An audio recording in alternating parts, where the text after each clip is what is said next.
Hi there. I'm having fun with this YouTube, learning the YouTube stuff about lighting and that. I hope that's a bit brighter this time. I think the first one I did look like I was in a cave, so this is all a learning curve for me. So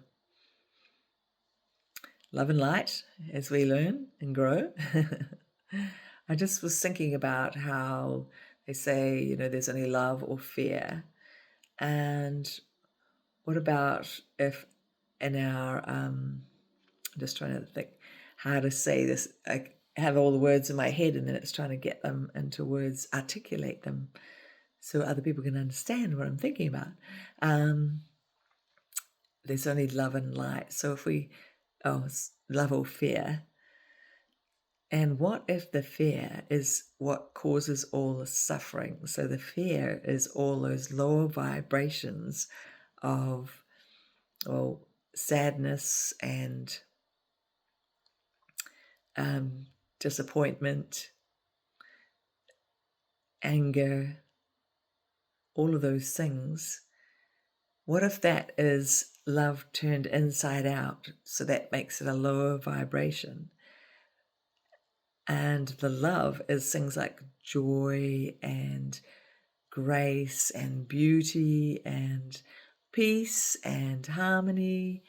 All those virtues are part of love. Love is a huge, I think love takes on a lot of, it's huge. Like it's not just that little love that we say, oh, I love my coffee, or, I love my dog. It's actually bigger than that. It's bigger, something much bigger that we can't comprehend. And love fits in. It's like an umbrella that fits in all those virtues, like grace and beauty. And what if we were learning to let go of the fear, which were those lower vibrations, boredom,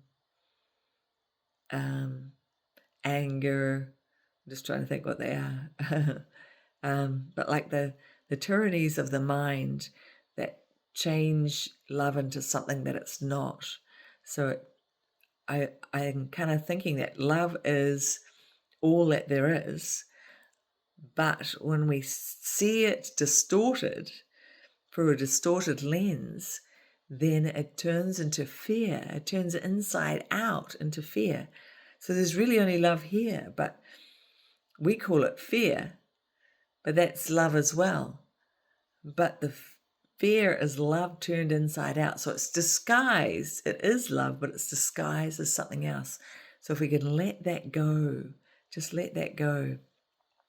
And the things, that suffering is what we get caught in, those lower vibrations. We can get so easily caught in them, like jealousy and greed and, that boredom and those things that take over the mind and turn it into something that it's not. And then we identify it with it. We'll identify with those lower vibrations and think that's us.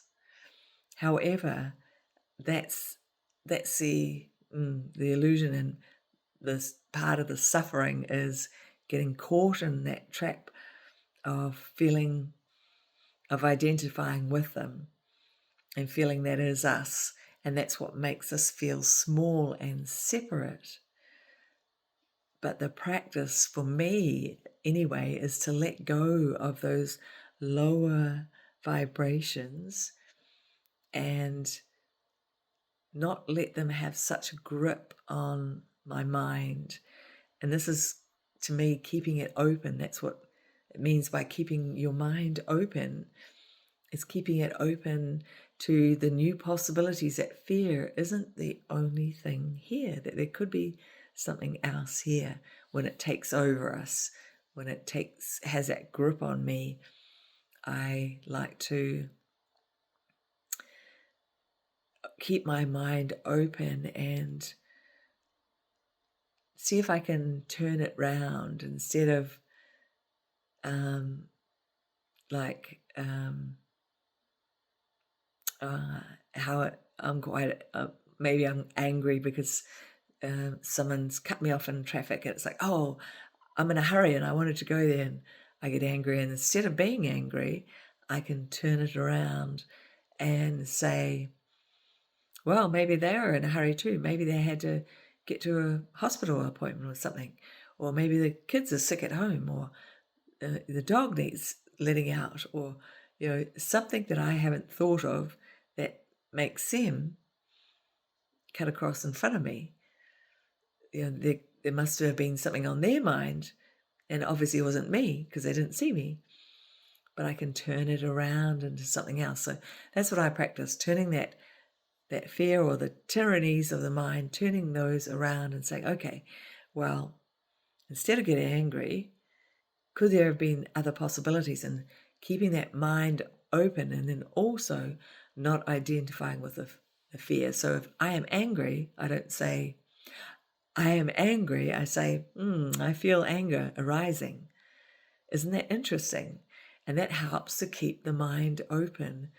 So I'm not attaching to I am anger, because then I feel as if I'm identified as anger, and the anger gets stronger. But to lessen the anger, this is all practice. Doesn't happen overnight, but this is all practice. So instead of letting the anger take over, realizing I feel anger arising. What is it that I'm angry about? And then see if it's something that I need to address. Is it something I need to address? Like if it was something at work where I felt hurt, I could say, hey, when you said that comment about blah, blah, blah, I felt really sad then. I got angry because I felt you were blah, blah, blah. And if I need to address it, I could address it like that. Or otherwise it could be, oh, that was an old hurt from, I remember that same situation happened, years back. And obviously I haven't addressed that yet. So you can look at it and see, okay, yes, it did really hurt me all those years ago, but do I have to still carry it around? Do I have to still carry it on my back like a prize that I've earned, hard-earned prize? No, I don't have to. I can let it go, and it can be still in my memories, and it won't totally disappear, but I don't have to have it in the forefront of my mind where it brings up the anger as if I'm reliving it like it's here today. I don't need it here today with me. That doesn't serve me to have it here today. It just clouds my vision and makes me not able to see things clearly. So I wouldn't want it to carry it around with me. So those are just some little things that came up on my mind today, and I just thought I'd like to share them. If you'd like to listen, you can. And if it resonates, it does. And if it doesn't, go find something else to do. Okay, love and light. Until next time. Bye.